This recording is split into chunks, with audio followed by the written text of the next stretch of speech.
রে ভাত খেয়ে দেয় এর মধ্যে খবর গেছে আমি আজ ভাত নাইছি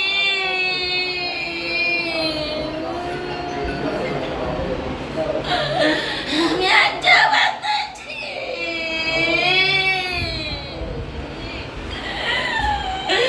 আমি আজ ভাত নাইছি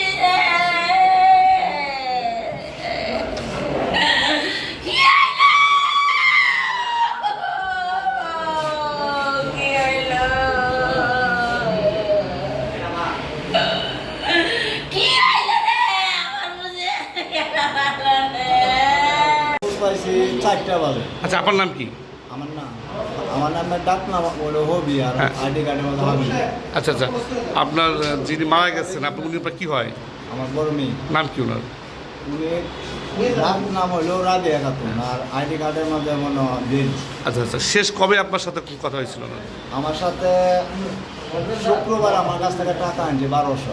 আচ্ছা, শুক্রবার আমার কাছে টাকা আনছে 1200, শুক্রবারে আমার সাথে কথা হয়েছে। এরপরে আমার আর সাথে কথা হয় না, তখন এ আসছিল কালকে এবং বাচ্চার মা, তখন আমার সাথে শুক্রবারই কথা হয়েছে। বলতেছে আমি ওষুধ আনলাম, তখন আমি দিছি 200 আর দিছি আমি তো দাদা দাম তোলাতে ওষুধ নিয়ে লাগবে। ওষুধ চাইছে, ওষুধ নেওয়ার জন্য? কেন ওষুধ কী সর? মানে ও শরীরে দুর্বা না, মানে একবার দুর্বল আমি করলাম তো দাদার কাছে যা আগে একটা স্যালান দিয়ে দাদার দিঘা কী লাগবে, তো অনেক স্যালান চুলান যদি লাগে তাহলে স্যালান চুলান লইয়া বাসা যাবে। তারপরে রাত্রে করতে খাবার হাত করে দিয়ে দিছে, বাসা যায় আর খাওয়া দাওয়া করে। তো এমনি মেয়ের আমি ফোন দিলে ফোন ধরে না, মানে মেয়ে ও বুঝতে পারি না ব্যাক করে। আপনার মেয়ে কি চাকরি করতো? ওই চৌরদ্দি হাফবেলা ডিউটি করতো আর সেরাবারা নাচছিনে পরে। ও আপনার মেয়ে পড়ে? হ্যাঁ, আচ্ছা, সেরাবারা নাচছিনে পরে আর হাফবেলা ডিউটি করতো চৌরদ্দি মাস্টার। বিয়ে হয়েছে কবে?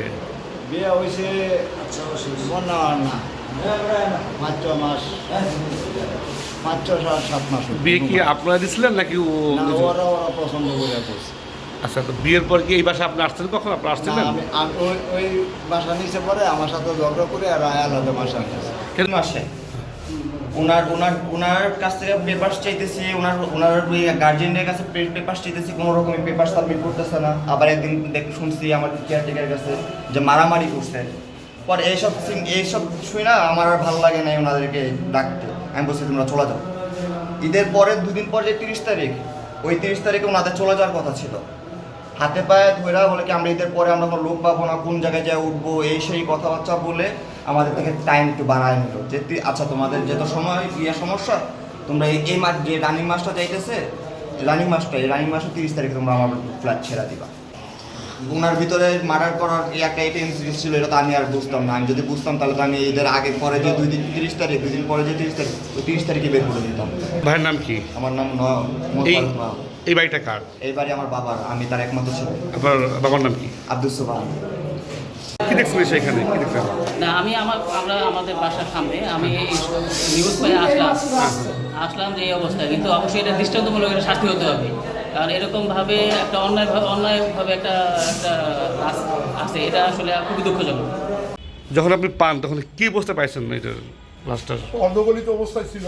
আমার কাকুর থানা ফোন দেয়, সেকেন্ড অফিসার ও তদন্ত ওসি স্যার, যে নাসির আপনি কোথায় আছেন? আমি আসি স্যার পল্লবীতে আছে বলে, আমাদের একটা অর্ধগলিত লাশ আছে কাজীপাড়া 281 নম্বর পিলারের কাছে আসেন। এখানে আসতে পরে এখানে যে এসআই আছে ওরা আমাকে ফোন দেয়। আমি আসার পরে দেখি যে এখানে লাশের অবস্থা খুবই খারাপ। এখন অনেকে প্রশ্ন করছে আমাকে যে ভাই আপনার মৃত্যুর সঠিক কারণ কি? আমি তো এটা মৃত্যুর সঠিক কারণ একমাত্র নির্ণয় করার জন্য ফরেন্সিক বিভাগ। এখানে এসআইও বলতে পারবে না, এএসআইও বলতে পারবে না। আমি দেখলাম পোকা দিয়ে হয়ে গেছে, অনুমান 6 থেকে 7 দিন হবে। তারপরে কেরোসিন তেল দিলাম, অন্য যে কেমিক্যাল আছে এগুলো দিলাম, দিয়ে পোকা মোকা সরে যাই হোক সুলতানের কাজটা শেষ করছি। এখন আমরা একটা শহীদ সরবরাহ করে হাসপাতাল মর্গে নিয়ে যাব, বাকিটা ফরেন্সিক বিভাগ। আচ্ছা, লাশের গায়ে কোনো আঘাতের চিহ্ন আছে কিনা? এমন কিছু আমরা পাইনি।